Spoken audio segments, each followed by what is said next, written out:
A CIA agent trying to reconnect with his estranged daughter is offered an experimental drug for his illness in exchange for one last assignment. Hello, everyone. I'm Steve from VALHARTV, and today I'll be reviewing 3 Days to Kill. This is starring Kevin Costner, Amber Heard, Haley Steinfeld. This movie is an older one. It was made in 2014. But it popped up on my Netflix, so I figured I'd rewatch it. I haven't seen it since 2014. Uh, in the very beginning of the movie, we see the CIA is on the trail of an international weapons dealer called the Wolf. We meet Agent Vivi, who's played by Amber Heard, and she gets a briefing from higher ups in the CIA on a CIA ops that's going down. They want her to eliminate the Wolf, while another CIA agent Ethan, who's played by Kevin Costner, gets another bad guy called the Albino. Now, the Albino works for the Wolf in this movie, and we see that Ethan and his team are trying to, salvage the op after it goes bad. So in the beginning, they're set up. They're trying to verify if there's a like a bomb, because there's a deal supposed to go down with the albino, and it gets compromised. So you see everything hit the fan, and we get like a whole sequence of a shootout and like explosions. They come in, blow up cars, like half of a hotel blows up.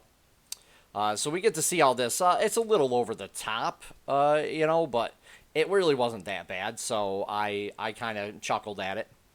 And we end up seeing that Ethan passes out as he's chasing the albino, and the albino gets away. And this is where we find out that he has some type of illness. I don't want to spoil this, even though it's a 2014. Maybe some people haven't seen it yet. This is my spoiler-free review. But so we see that, he's actually ill and everything, and he ends up retiring. He wants to spend more time with his estranged family.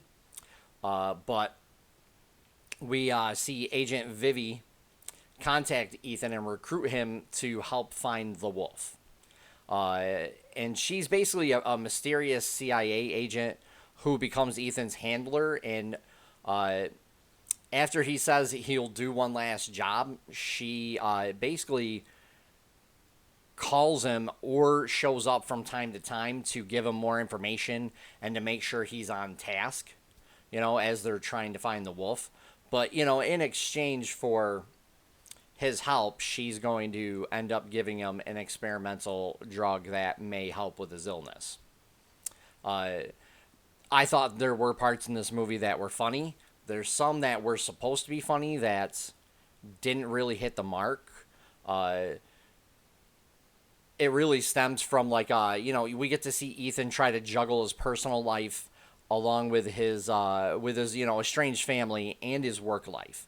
So I thought that was kind of neat, but it worked sometimes and not other times. I think they kind of took it in certain spots a little too far. We get to see him torture various low-level criminals while asking for their advice on parenting. So that was like some of the parts that were funny and some of the parts that weren't.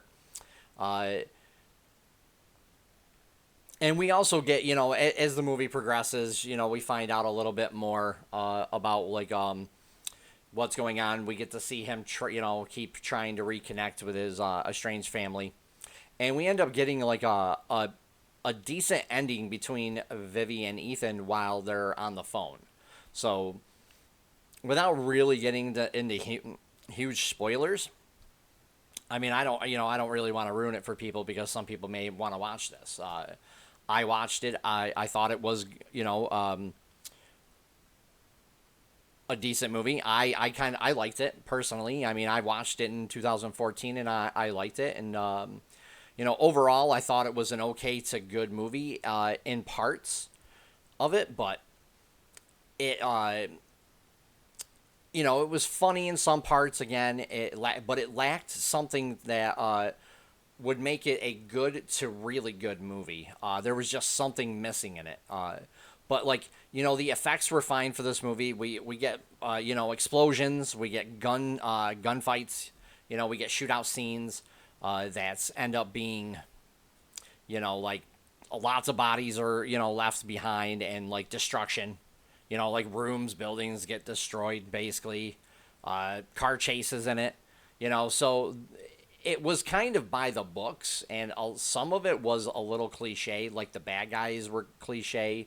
Amber Heard's character Vivi, I'm not really sure like what happened with that. I don't think they gave her character enough substance. She was really kind of a thin character, so Amber Heard did the best that she could do with that character. Kevin Costner also, I mean, he brought his I think he brought his A game to this, because his character is thin as well, but he plays the part really good. I mean, he basically brings an easy integrity and seemingly effortless humanity to his part of the CIA agent who's like the top killer, in the CIA, other than Amber Heard's character. So I thought, like his performance was pretty good too in this movie. But again, it just lacked that something, I can't really put my finger on exactly what it was, but this could have been a good movie to a really good movie. I would give this at least a 6.5 out of 10. Like I said, I did like the movie. I enjoyed it for the most part, but yeah, it just the whole thing. I mean, if maybe they had done a little more with just him in the CIA, like as a first movie, and then maybe brought into like the second movie, like this stuff, it might have been a little bit better.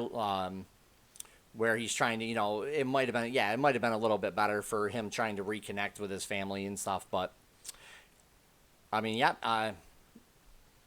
Let me know down below too. Leave a comment, please. Let me know down below what you thought of this movie. If you've seen it, haven't seen it yet, and please hit the like button and subscribe, as I'll be doing more content each week. Everybody, take care for now.